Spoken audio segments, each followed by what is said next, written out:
Saludos estudiantes. Esta es una presentación sobre fotografía de timelapse. Originalmente, esta presentación la realicé como parte de una charla sobre fotografía de timelapse organizada por Revista Foto hace algunos años. Y bueno, decidí retomarla porque creo que aquí logré resumir las cosas fundamentales que ustedes tienen que conocer.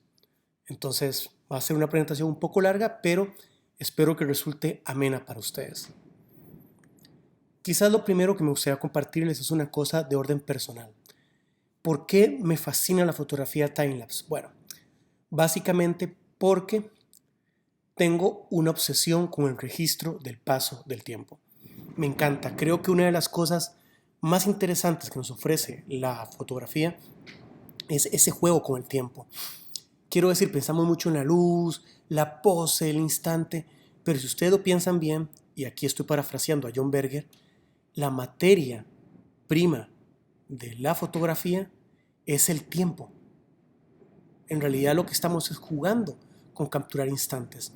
Y lo interesante con ciertos tipos de fotografía, como larga exposición, es que podemos registrar el paso del tiempo de forma que nuestro ojo humano y nuestra existencia limitada en nuestro plano cuatridimensional no nos permiten percibir.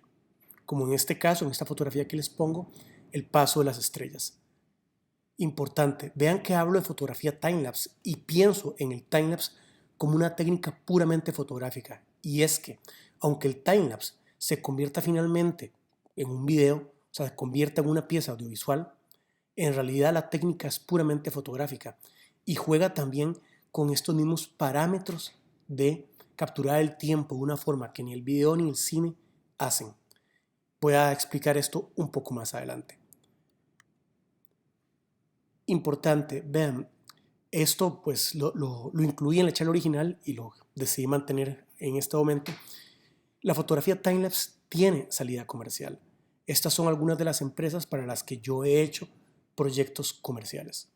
Entonces es una cuestión que por su estética, que por las cosas que tiene, pues bueno, es realmente muy buscado. Obviamente no todo se puede hacer con timelapse, el timelapse no sirve para todo, pero puede resultar muy interesante en determinados proyectos.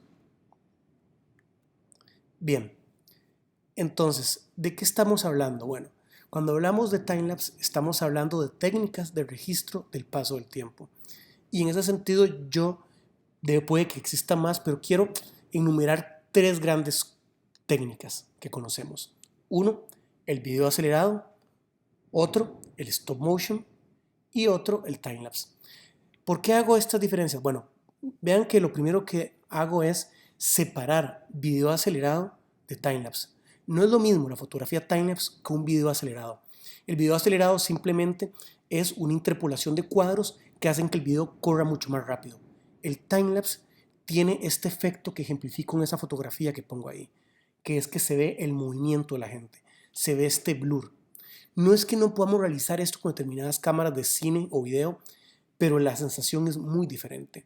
Hay una cuestión ahí en la forma en que se registra el tiempo y precisamente estos manejos de imágenes que quedan borrosas, imágenes estáticas, que el timelapse da y que el video acelerado naturalmente no produce. El efecto es muy diferente. Y menciono el stop motion porque el stop motion en alguna medida me atrevería a decir es casi que un primo hermano del timelapse. Es decir, se parte un poco de lo mismo, no solamente que es un poco lo contrario, o sea, tenemos grandes periodos de tiempo donde vamos moviendo las figuras y los elementos que luego comprimimos en un tiempo mucho menor. Entonces, en ese sentido, lo que ocurre con el stop motion y con el timelapse es básicamente lo mismo. Es decir, estamos generando la ilusión de que algo ocurre en un tiempo menor. Solamente que una cuestión tiende a ser totalmente controlada, el stop motion, y en el timelapse hay mucho de azar, mucho de lo que nos vamos a encontrar. Bien, les quiero compartir uno de los primeros proyectos que realicé hace muchos años, donde comencé a experimentar con estas cosas. Aquí en realidad hay video acelerado y una especie de stop motion. Creo que no lo vamos a ver completo, pero quiero mostrarles el ejemplo.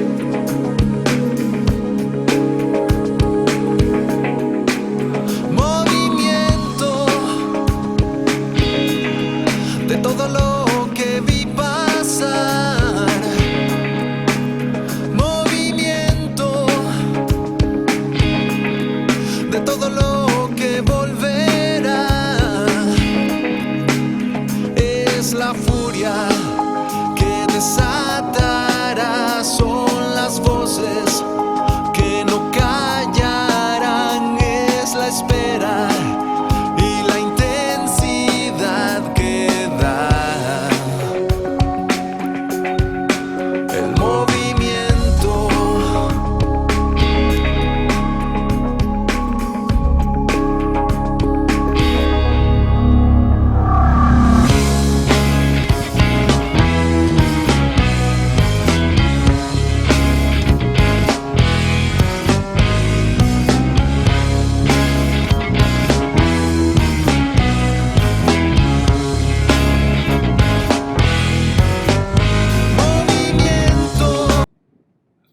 Muy bien. ¿Qué vemos en ese video? En ese video básicamente hay un manejo de video acelerado, no hay timelapse. Vean que tiene una sensación muy particular. Son varias horas de grabación de video para lograr estos efectos. En aquel momento yo no manejaba la técnica del timelapse, sino probablemente lo hubiera hecho todo muy diferente. Y por otro lado, hay un manejo de fotos que son más bien un tiempo desarticulado, ¿no? Casi como un stop motion. Hay un juego con esas cosas, pero eso no es un timelapse. Les muestro otro de mis acercamientos a este tipo de técnicas hace ya muchos años.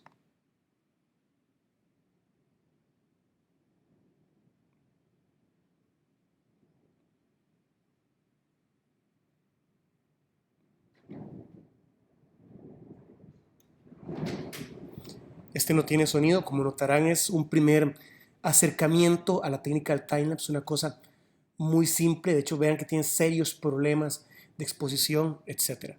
Pero esto me llevó a plantearme pues otras posibilidades, como por ejemplo lo que sería ya elaborar un timelapse.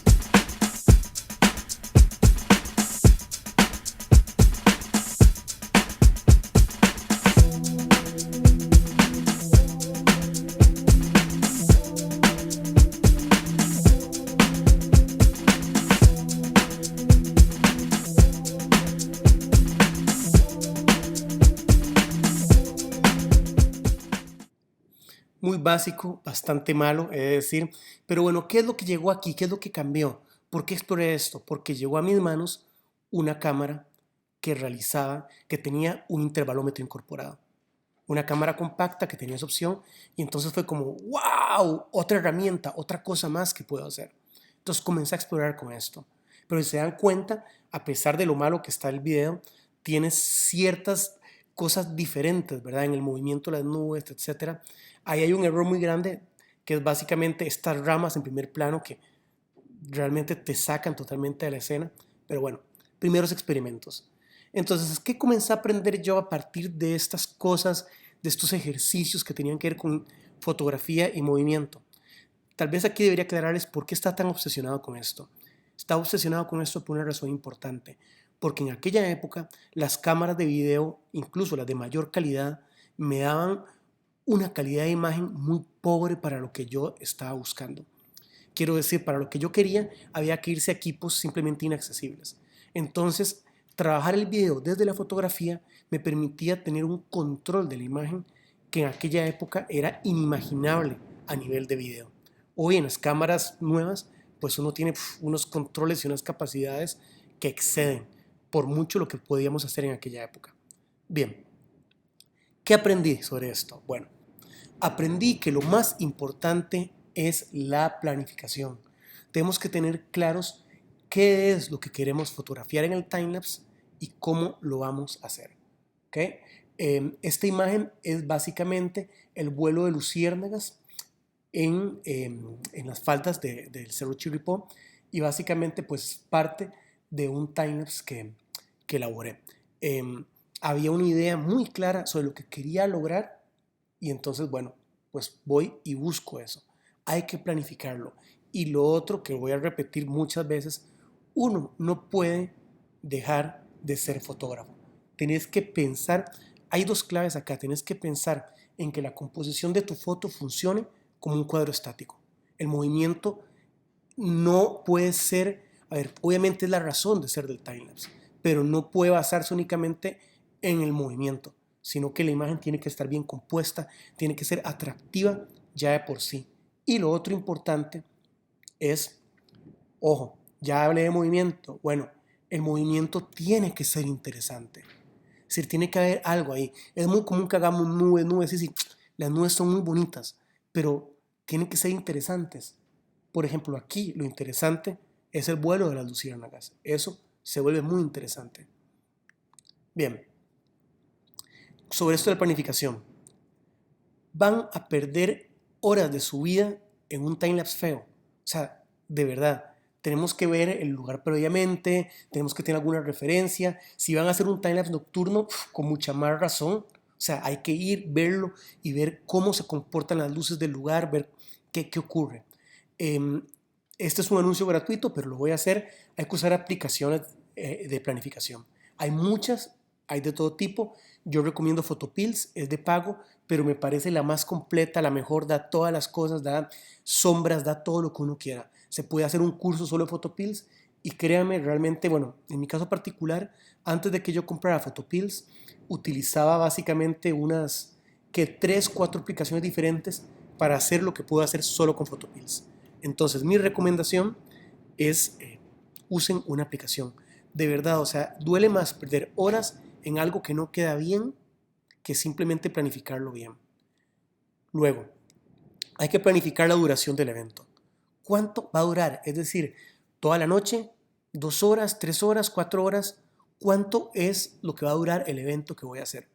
Por ejemplo, aquí en América Central, pues básicamente el atardecer y el amanecer dura poquísimos minutos. Una puesta de sol dura segundos. Si estuviéramos al norte o al sur del continente, tendríamos otro tipo de duraciones. Entonces tenemos que tomar eso en cuenta.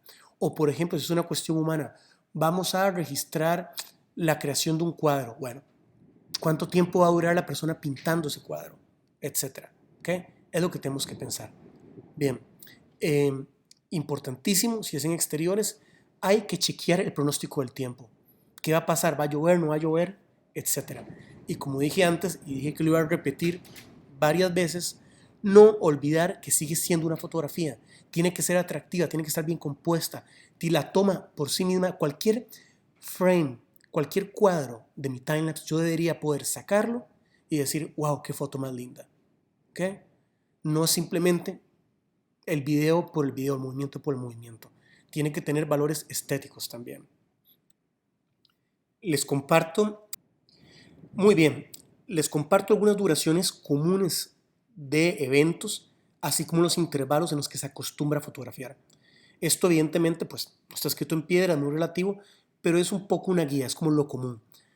Por ejemplo, cuando hacemos un timelapse de movimiento de nubes que se mueven rápido, lo común es programar la cámara o el intervalómetro para que tome una fotografía cada segundo, por espacio de unos 20 minutos. Obviamente pues aquí va a depender de la duración que queramos, pero digamos de que normalmente hacemos un registro adecuado por ese tiempo. Ojo, aquí hay que chequear siempre las cosas, es decir, dependiendo del tamaño de los archivos, dependiendo del procesador de la cámara, dependiendo también de nuestra tarjeta de memoria, qué tan veloz es, puede que los equipos no soporten este intervalo de cada segundo una foto por 20 minutos y comienza a presentar un delay, comienza a presentar un retraso entre foto y foto. Entonces, ojo, esto es una cosa que tenemos que tomar en cuenta. Hay que hacer pruebas. Por eso les digo, la planificación es súper importante y tomar en cuenta estas duraciones comunes y estos intervalos de ejemplo nos pueden ser muy útiles. Nubes lentas, el intervalo puede ser de cada 10 segundos, eso es mucho más relajado para cualquier equipo, por espacio de 2 horas. Esto es importante tomarlo en cuenta. Si sabemos que hay una tormenta, bueno, tendremos 2 horas sin que nos llueva. Yo qué sé, hay que pensarlo. Tráfico, movimiento de carros. Normalmente se maneja un intervalo de 1 segundo por 20 minutos y eso nos produce estos efectos que hemos visto tan maravillosos del movimiento de los carros, etcétera, y las luces. Bueno, si es de noche las luces, obviamente. Hielo derritiéndose, intervalo de 1 segundo por 1 hora. Envejecimiento, esto lo pongo nada más como referencia porque obviamente dudo que lo vayamos a hacer para el curso o que lo vayamos a hacer próximamente. El envejecimiento, el intervalo de cada 2 días, es una foto cada 2 días por 10 años o el tiempo que se antoje. ¿Okay? Entonces vean que esta es como una guía. Es muy importante este tema del intervalo. Creo que en este momento muchos se preguntarán, bueno, ¿y qué hay que hacer? Hay que estar disparando la cámara cada segundo. Entonces, vamos a hablar sobre la toma y voy a hablar sobre el equipo que necesitamos para esto, para que esto quede más claro. ¿Okay? Ya mencioné previamente que yo comencé a explorar esto en el momento en el que tuve una cámara con intervalómetro. Eso es la primera pieza de equipo. Voy a extenderme sobre esto inmediatamente.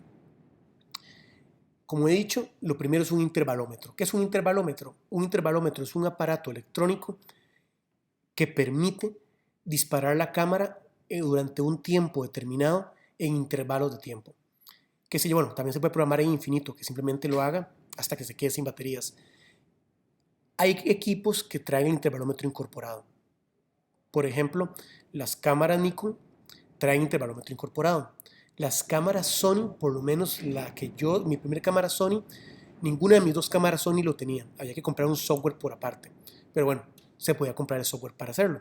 Desconozco si esto habrá variado recientemente. Canon incorpora intervalómetro en algunos modelos, pero en general las cámaras Canon requieren un intervalómetro externo, que lo hay. Es un asunto de preferencias. Yo honestamente prefiero utilizar intervalómetros incorporados en la cámara. Me resulta practiquísimo. Pero hay gente que aunque la cámara tenga su intervalómetro, prefieren el equipo por aparte porque bueno, permite controlar algunas otras cosas, ¿no? Permite como tenerlo con más claridad. Entonces esto es fundamental. No soy yo apretando el disparador de la cámara cada segundo, cada 5 segundos con un reloj. Eso no funciona. Eso simplemente no va a funcionar por varias razones. Una, porque van a estar moviendo la cámara, con lo cual su timelapse va a quedar todo tembleque, se va a sentir el movimiento. Y dos, lo que va a pasar es que ustedes no son máquinas, no van a poder activar el obturador con exactitud milimétrica. Entonces, lo primero, un intervalómetro, ya sea incorporado a nuestra cámara o ya sea un intervalómetro externo. De lo contrario, esto no va a funcionar. Luego, importantísimo, un trípode, y no cualquier trípode, un trípode pesado. Vean, yo tengo dos trípodes. Tengo uno ligerito, el que llevo para todas partes y que anda conmigo siempre en el carro. Pero si sé que voy a hacer timelapse, saco el trípode más pesado que tenga y meto bolsas de arena. Obviamente no siempre es posible, si estás en mitad de la montaña o en algún lugar de complicado acceso, llevarse el trípode con bolsas de arena y todo esto. En ese caso, utilizo mi salveque de fotografía y lo utilizo para anclar el trípode, para darle peso. Ustedes no se la quieren jugar. Ustedes no quieren pasar horas de su vida con frío en la espesura, donde sea que estén trabajando, y que el timelapse quede movido. Ustedes quieren que las tomas queden perfectas. Entonces, ustedes quieren usar un trípode pesado, un trípode estable, y quieren asegurarse todo lo que puedan de que el trípode no se va a mover. ¿Okay? Importantísimo, filtros ND, filtros de densidad neutra. ¿Por qué? Porque no se trata simplemente de poner la cámara a cualquier velocidad. Ya hablaré de esto sobre cómo se expone específicamente. Pero en realidad para el timelapse, para que el timelapse tenga este efecto diferente, este blur, esta sensación distinta, lo que hacemos es utilizar velocidades de exposición bajas. Entonces, claro, si la luz no lo permite, vamos a necesitar filtros ND para lograr este efecto. Parasoles. Ustedes no quieren que un timelapse se les arruine porque entra un flare que no estaban esperando. Entonces, ojo, parasoles no son de adorno, son súper útiles. Ya mencioné los sandbags previamente. Si pueden, ¿verdad? Es ideal. Y si no, por lo menos su mismo maletín de fotografía se lo amarran y lo utilizan para darle peso al trípode. Yo también a veces utilizo los sandbags para ponerlos en las patas del trípode para que nadie golpee con el trípode, porque eso no les puedo explicar lo molesto que puede ser. Baterías, varias baterías. Esto consume batería, que es un gusto. Y luego el smartphone.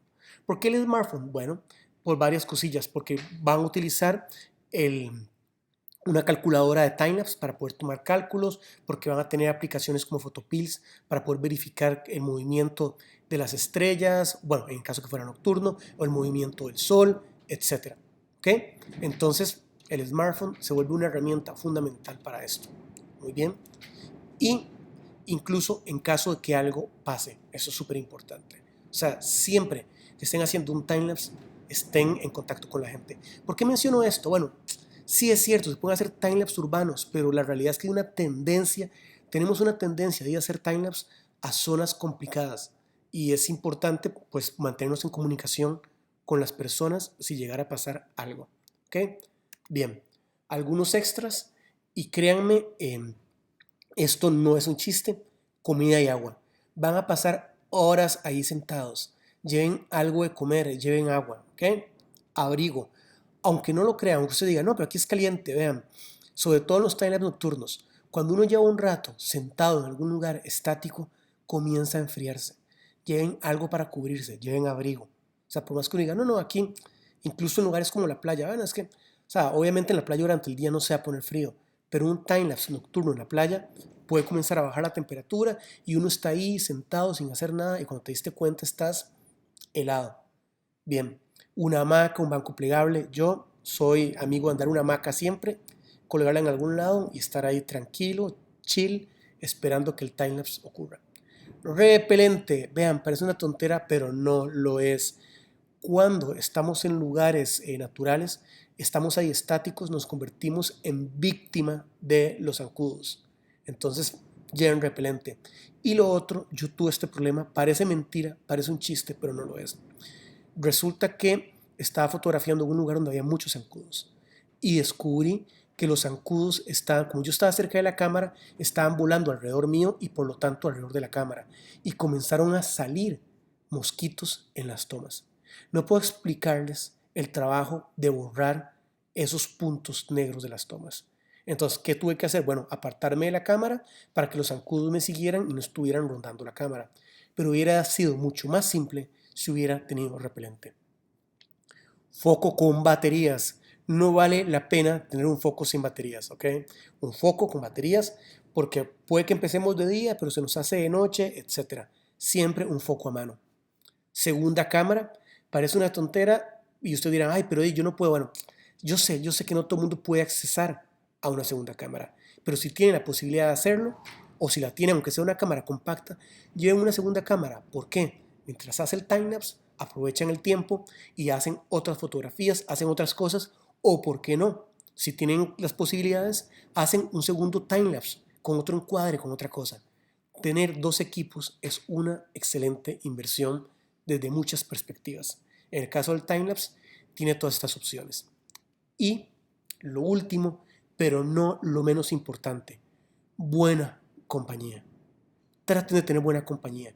Uno va a pasar horas ahí. Entonces, ¿qué mejor que tener gente para conversar, para pasarla bien, para reírse? Consigan buena compañía. Yo tengo amigos que son mis fieles compañeros en estas aventuras, que tienen paciencia y algunos de ellos hasta tienen detalles como llevar café y cosas para estar ahí vacilando, poner música y bueno, y volver esto una cosa agradable. Bien, mi equipo actualmente, esto es básicamente pues las cosas básicas con las que cargo. Eh, Noten que utilizo lentes viejos manuales, ¿ok? ¿Por qué? Porque básicamente los lentes viejos pues tienen, a ver, poder que tienen, cuando digo manuales quiero decir ópticas que tienen el diafragma manual. Esto es una maravilla, ¿por qué? Porque es una forma de poder resolver un problema como el efecto flicker. Entonces, ya me extenderé sobre eso, pero las ópticas viejas ayudan muchísimo. Vean que llevo varios filtros ND, vean, bueno, ahí está mi trípode pesado, etcétera. Es una serie de cosas con las que siempre cargo. Y sobre todo, llevo muchas baterías. Muy bien. Esto es simplemente un ejemplo, un campamento para hacer timelapse. Piense en eso. ¿Cuál va a ser el campamento? Ahí estábamos nosotros con nuestras cosas, las cámaras en otro lugar, disparando, y nosotros cómodamente en las hamacas, conversando, etc. Entonces, piensen en eso. ¿Cuál va a ser el campamento mientras estoy trabajando? Hablemos de la exposición. Lo primero, esto se trabaja en modo manual. He escuchado gente que hace sus pruebas poniendo la cámara en modo automático porque creen que de esa forma la cámara va a compensar los cambios de exposición durante un timelapse. Eso es terrible. Eso produce el efecto flicker. ¿Qué es el efecto flicker? Básicamente es un parpadeo entre toma y toma. Entonces no, cero automatismos. Esto se trabaja totalmente en modo manual. ¿Ok? F manual, velocidad manual, todo. Lo que hacemos, y ya explicar un poco sobre esto, es básicamente tomar en cuenta hacia dónde vamos, de dónde estamos y hacia dónde vamos. ¿Qué es lo que nos interesa? Si nos interesa el paso del día a la noche, vamos a exponer para el día. ¿Ok? Porque la noche va a tener que volverse oscura. Ya después en postproducción tendremos suficiente espacio para poder modificar y poder generar este tipo de transiciones suaves del día a la noche. Pero entonces exponemos hacia dónde vamos. Si estoy exponiendo para llegar al amanecer, entonces claramente tengo que subexponer la noche para que de repente se haga día. Existen sistemas que permiten controlar la exposición a distancia y todo esto, pero obviamente pues eso ya implica otra inversión, otro costo. Yo quisiera pues plantearles cosas que son accesibles para nosotros en principio, sobre todo para explorar este tipo de fotografía. Bien, entonces, no me cansaré de repetirlo, modo manual, modo manual, modo manual. Se setea el ISO manual, la apertura manual, la velocidad manual, todo manual. Segundo, el foco manual. Sí, también el foco. ¿Por qué? Porque si no la cámara va a comenzar a respirar. ¿Qué quiere decir esto? Que va a comenzar a ir enfocando conforme van cambiando las cosas frente a ella. Si es el paso de gente, con más razón. Entonces queda un video que lo que tiene esta sensación como de respiración, como que está cambiando, porque el foco está variando entre toma y toma. Entonces el autofoco apagado, totalmente manual. No reducción de vibración, prohibidísimo. ¿Por qué? Porque la cámara va a comenzar a tratar de reducir una vibración que no existe. Entonces, no reducción de vibración. Hay que quitar todas esas cosas. La cámara se queda simplemente en trípode estática. ¿Ok? Si nuestra cámara tiene Live View, es una excelente idea. También va a depender de la duración de las baterías, pero lo bueno de Live View es que nos va a permitir estar chequeando lo que está pasando. ¿Okay? Eso me permite ver, no hay un error, entonces corto el timelapse cuando llevo 2 minutos, en lugar de cortar el timelapse cuando ya pasaron 2 horas. Entonces, si tienen Live View, mejor usar el Live View. Les va a permitir chequear a distancia, sin tener que tocar la cámara, qué está pasando con las tomas. No JPGs. Yo sé que esto le va a espantar a más de uno, se le va a parar la peluca. No JPGs. Esto se hace en RAW. Si ustedes hacen en JPG, lo que están es garantizándose mucha frustración en el futuro. ¿Por qué? Porque JPG es muy limitado. En cambio, ustedes tienen una enorme posibilidad de edición en un RAW. Sí, que les va a ocupar cualquier cantidad de espacio. Sí, esa es una cosa fundamental del timelapse. El timelapse requiere espacio, requiere que tengan discos duros grandes solo para esto. Entonces, sí, no se hace en JPG, porque el JPG no me va a permitir controlar la postproducción adecuadamente. Entonces, están destinando tiempo, incluso dinero, si han tenido que pagar para ir a algún lugar, para hacer un timelapse que no van a poder editar adecuadamente. No tiene sentido. Ahora la memoria es cada vez más barata, en serio, discos duros grandes, tarjetas de memoria grandes y se dispara en RAW. Eso les va a permitir crear cosas maravillosas. Luego, importante, aprendan a calcular la profundidad de campo y las hiperfocales. Photopills ayuda mucho en eso. ¿Por qué? Para garantizarse que realmente va a estar en foco lo que ustedes quieren. Si están fotografiando estrellas, garantícense que van a quedar en foco y que el sujeto en primer plano también va a estar en foco. Entonces aprendan a calcular la profundidad de campo y las hiperfocales. Luego, calculen la duración y el metraje. ¿Okay? ¿Cuánto va a ser? ¿Cuántas fotos tienen que ser para tener una duración X? Para eso Photopills es una calculadora de timelapse. Entonces, y existen calculadoras gratuitas. Yo sé que parece un anuncio Photopills, pero es que de verdad es la herramienta más completa que conozco para esto. Entonces, ¿para qué sirve esto? Para no batear. Básicamente, si yo sé que necesito 10 segundos, 20 segundos de metraje, ¿cuánto tiempo, cuántas fotos tengo que tomar y cuánto tiempo me va a demorar eso? Entonces yo puedo hacer mi cálculo y decir, ok, esta noche voy a producir tanto metraje. Y luego, importantísimo, lo mencioné antes y aquí es donde ya lo explico.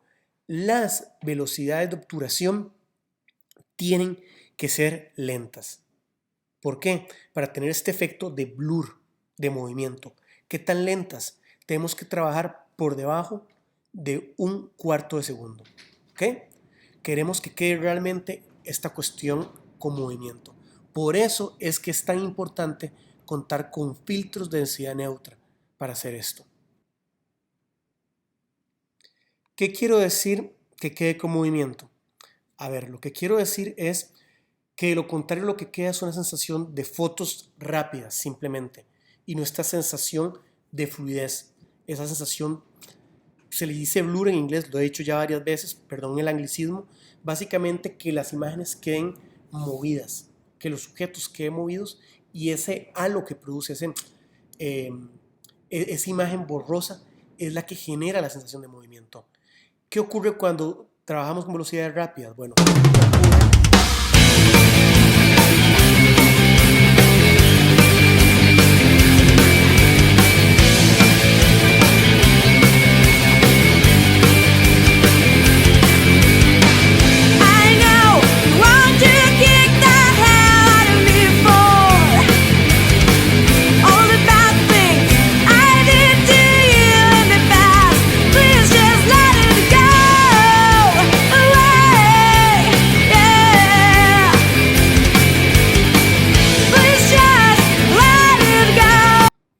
¿lo vieron? Espero que lo hayan notado. Básicamente, eso es un timelapse, pero lo que se siente es una secuencia rápida de fotos. Les quiero mostrar otro video que hice tiempo después.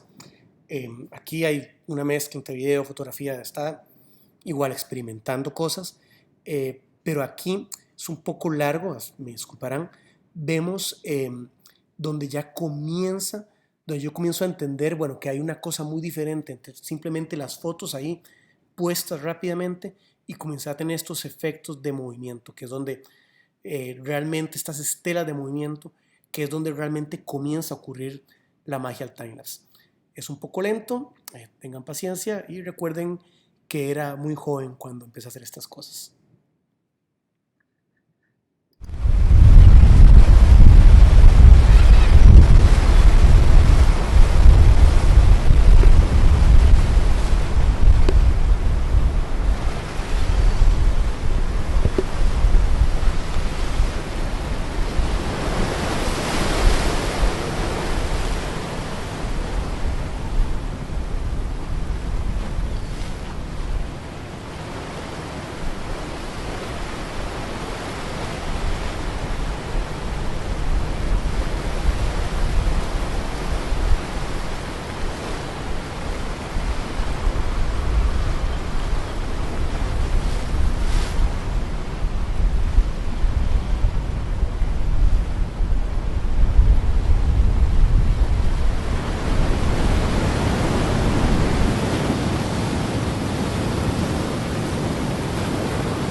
Bueno, hasta ahí. Creo que hay cualquier cantidad de errores, creo que es notorio, pero bueno, vieron la diferencia, vieron sobre todo la escena del gaitero y el paso de la gente, o sea, creo que ahí se ve donde de repente hay fotos totalmente eh, pues cuadradas, ¿no? O sea, pues este estatismo y después se comienza a sentir esta fluidez. Digamos de que eso fue donde mi cabeza hizo ¡pum! Y dije, wow, porque en aquel momento no habían recursos donde investigar nada de esto. Yo, claro, es que por ahí va la cosa. Y ahí, bueno, comencé un poco a pulir esto. Luego, importantísimo, eh, digo que hay muchos errores, a mí me da un poco de vergüenza mostrarles esto, pero bueno, no sería justo hablar de timelapse como si siempre lo hubiera controlado. Eh, pero que hay golpes, que hay movimiento, pero sobre todo hay parpadeos, o sea, hay mucho flicker. El flicker es esta sensación de que se aclara, oscurece, se aclara, oscurece, y yo en aquel momento no tenía claro cómo controlarlo. Entonces, bueno, eh, este video es un clarísimo ejemplo de flicker. ¿Lo ven? Es impresionante cómo se ven esos parpadeos marcadísimos. En este caso, el problema en la toma es irresoluble. Simplemente pasa. El problema es cuando tenemos eso y es demasiado y pasa en todo momento. Te saca. ¿Por qué digo que aquí técnicamente está bien? Porque bueno, aquí yo estoy manejando todo el manual, tengo una serie de cuestiones que estoy controlando. Una de la que no he hablado es que precisamente utilizar el, el diafragma de forma mecánica permite que no haya un delay, un retraso en el momento en el que el diafragma llega a la posición correcta. Quiero decir, si estamos usando un F8, resulta que el diafragma nunca llega exactamente a F8, llega a F8.2, 7.9. Hay una ligera variación. Cuando trabajamos con ópticas que puedes controlar el diafragma de forma totalmente mecánica, podés dejar el diafragma fijo en una posición. Esto ocurre cuando estás utilizando adaptadores para cámaras. Cuando, en el caso de las cámaras Nikon, aunque tenga ese diafragma así, en el momento en que lo colocaste en la posición, él se abre automáticamente. El truco es liberar ligeramente la óptica para que el diafragma llegue a su posición y se quede ahí. Pero esto no lo recomiendo para cardíacos porque siempre corres el riesgo de que la óptica se te caiga. Entonces, de darle un poquito de más. Pero esa es la razón por la que gustan tanto las ópticas con control mecánico de diafragma. Bien, veamos más ejemplos. Esto, misma locación, y vean, esta la pongo porque es exactamente lo contrario. Vean la suavidad con la que estamos yendo del día hacia la noche. No hay efecto flicker. ¿Qué cambió acá? Bueno, cambió postproducción, básicamente. Y también que fui mucho más cuidadoso con las tomas y que la luz fue mucho más benévola. Esto ya es del día hacia la noche, lo anterior fue casi a mediodía si ven la luz. Entonces, claro, es muy complicado saltarse el flicker. Entonces, como dije previamente, ¿qué hacemos para evitar el efecto flicker, ese parpadeo? No usar modos automáticos, usar ópticas con diafragma mecánico y posteriormente corregirlo en postproducción. ¿Cómo lo corrijo en postproducción? Bueno, esto tiene truco y básicamente hay que utilizar software para eso. Bien.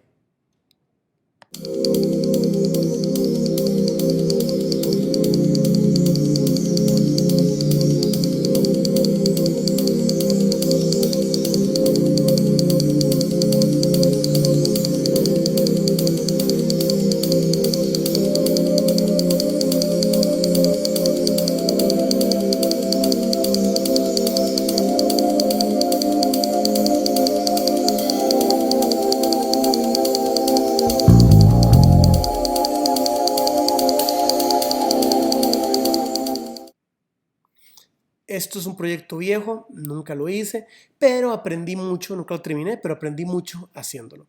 Yo creo que eso es importante. Hay que tener proyectos y a veces no se terminan, pero hay que aprender de las cosas. Ahí vieron cuando la toma en Pamplona durante San Fermín, donde va la gente vestida de blanco con pañuelos, que la cámara comienza a hacer esta respiración. Eso fue porque dejé el autofoco puesto. Así fue como lo aprendí. Luego, en general funciona bastante bien. Ya aquí yo comienzo a entender qué es lo que hay que hacer para que las cosas funcionen. Pero siempre pues hay cosillas a mejorar, ¿verdad? Esto es importante. Normalmente la gente pregunta, bueno, ¿y cómo haces para mover la cámara? Al final del video anterior hay un movimiento. Eso fue porque, claro, las llamas se alzaron altísimas y yo estaba a punto de rostizarme, entonces tuve que moverme. Entonces esa no es la forma de mover el equipo. No es posible, vamos a decirlo claramente, es imposible prácticamente mover a mano un timelapse. Sé de gente que lo ha intentado, alguna vez no queda tan mal, pero es prácticamente un sueño. O sea, ir moviéndolo como grado a grado, grado a grado, no. Es decir, para poder mover la cámara durante un timelapse necesitamos varias cosas. O un slider motorizado para hacer estas tomas que se van moviendo. ¿Okay? Ahora se han vuelto muy accesibles en relación con hace algunos años que eran simplemente imposibles de conseguir.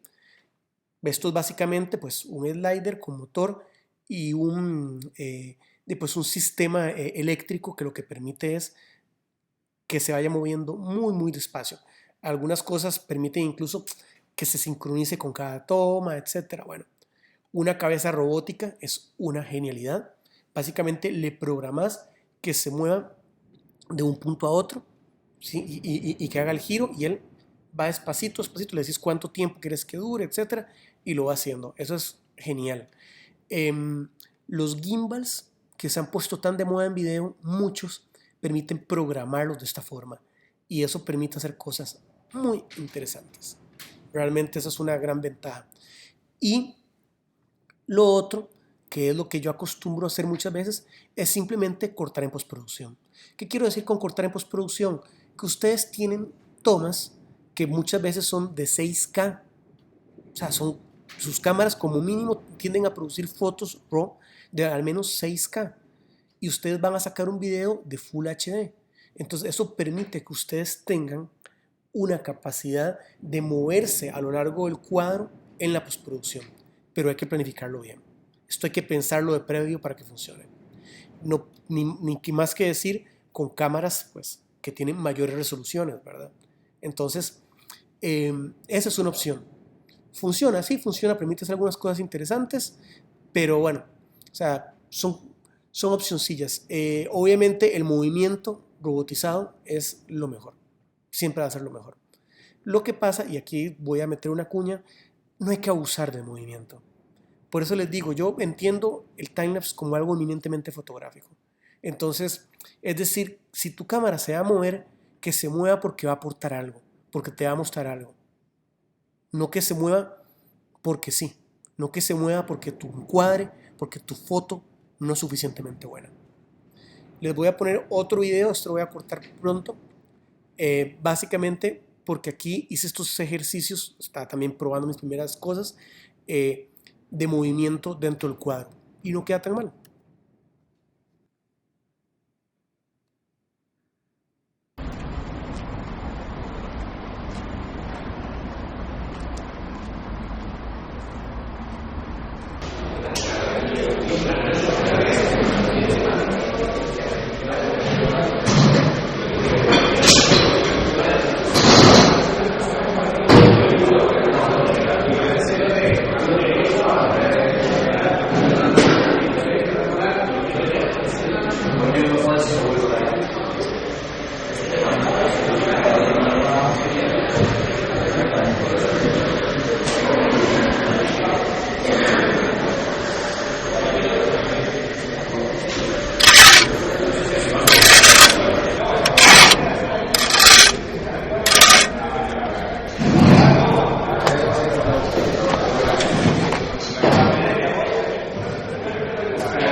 dinero.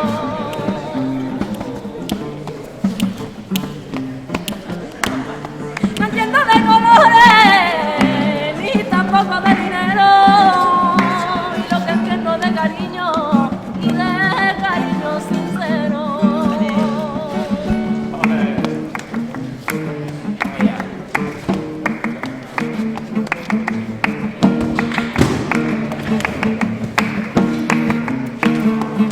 Y yo es que nunca nací. Y yo es que nunca nací. Y que sin movimiento el viento a mí me empuje y no nada me tengo que sentir.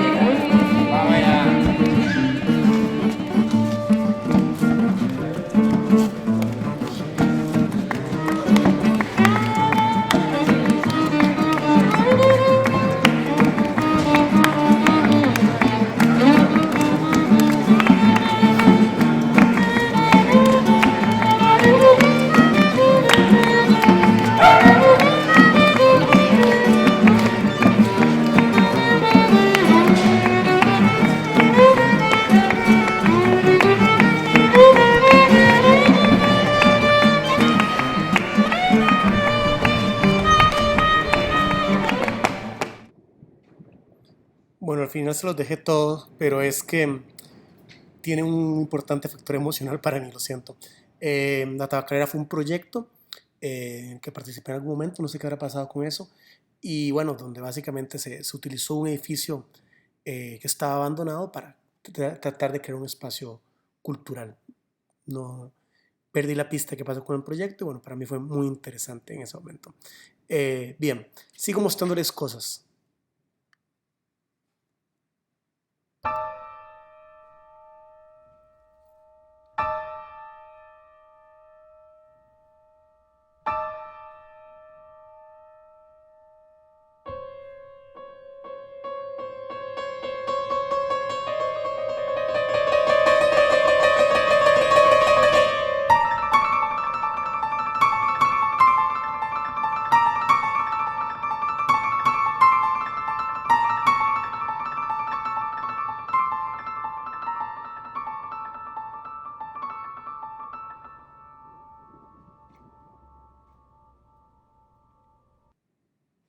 Bueno, ese es el trailer de los 7 haikus, un trabajo pues que ya es el primer trabajo profesional que hago de este tipo y básicamente ya notan ahí que la factura es otra, que hay totalmente un control mucho mayor de la luz, de cuándo usar movimiento, de cuándo no, de este efecto del blur que les he dicho tantas veces.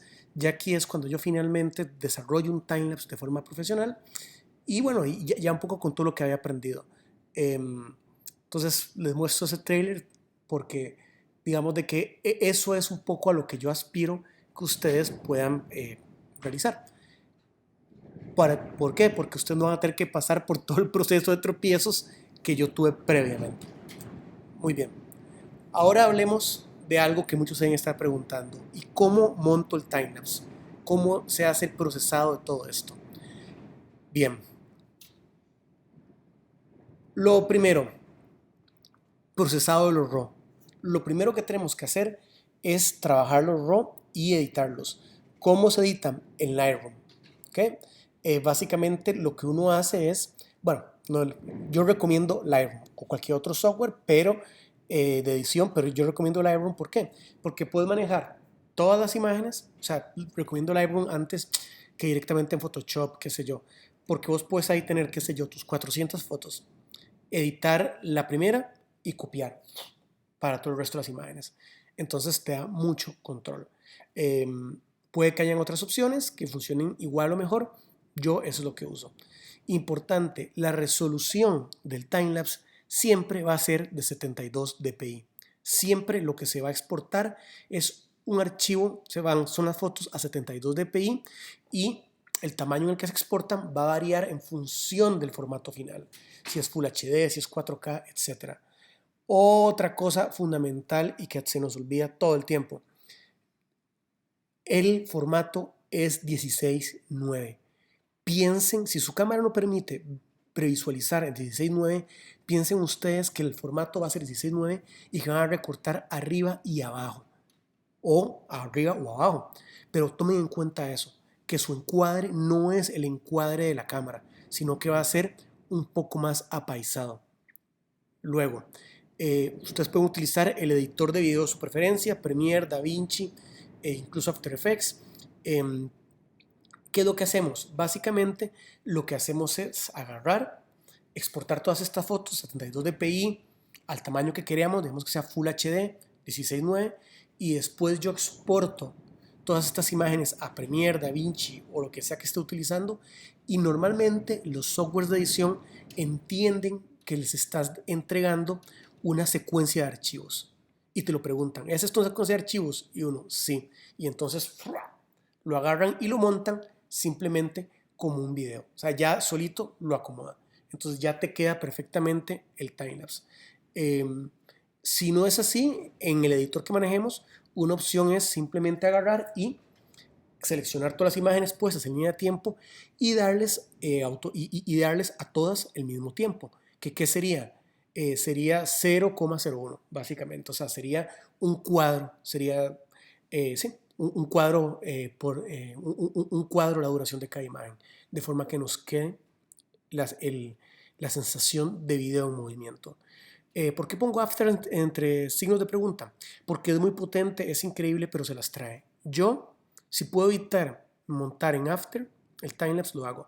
¿Cuándo lo hago? Cuando hago cosas muy delicadas que requieren mucho trabajo, que requieren sacar archivos muy grandes, etcétera, y que sé que le voy a hacer algunas cosillas. Por ejemplo, estabilizar la cámara, quiero decir. Ese tipo de cosas lo hago en After.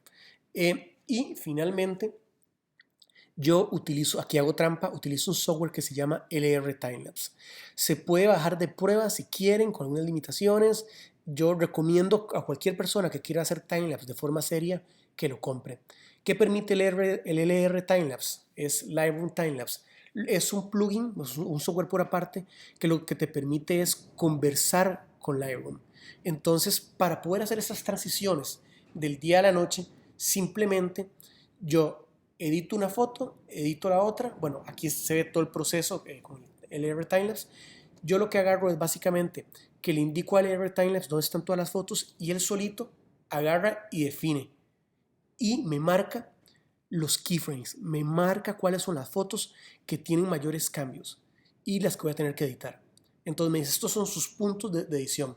Yo lo doy guardar, regreso a Lightroom y le pido que cargue básicamente los metadatos que escribió el LR Timelapse, con lo cual me van a aparecer marcadas las fotos que tengo que editar. Yo edito esas fotos y el LR Timelapse crea directamente en el archivo revelado de las fotos, va a crear la transición del día a la noche, de un punto a otro, etc. Y va a poder corregir también el tan temido flicker. El LR Timelapse es súper recomendado. Es una herramienta sencilla, fácil de usar, practiquísima y permite alcanzar estas cosas.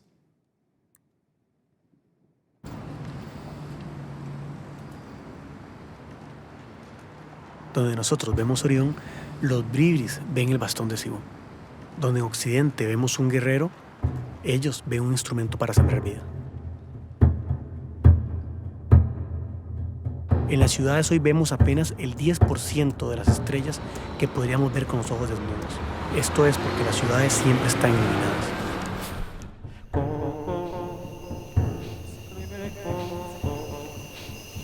Para Cibú no existe la oscuridad. Las estrellas brillan como un anticipo de la casa de Cibú.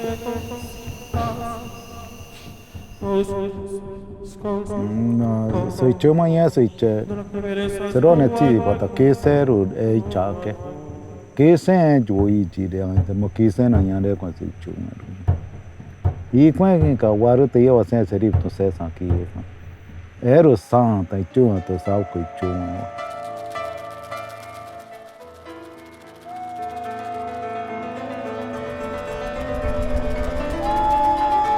¿Querían ver estrellas?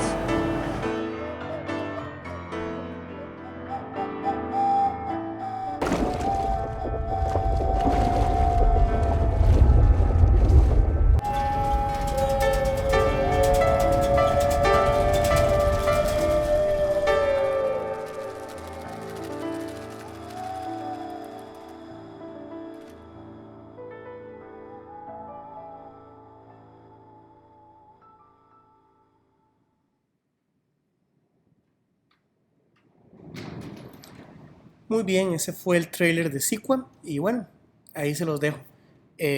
Como siempre, quedo a sus órdenes para pues, sus preguntas, sus cosas, todo lo que quieran preguntarme, pues lo hablamos. Es una materia que me apasiona. Sé que quedó larga la presentación, mis disculpas, pero espero que la puedan aprovechar y que responda a la mayor parte pues, de las inquietudes que tuvieran sobre timelapse.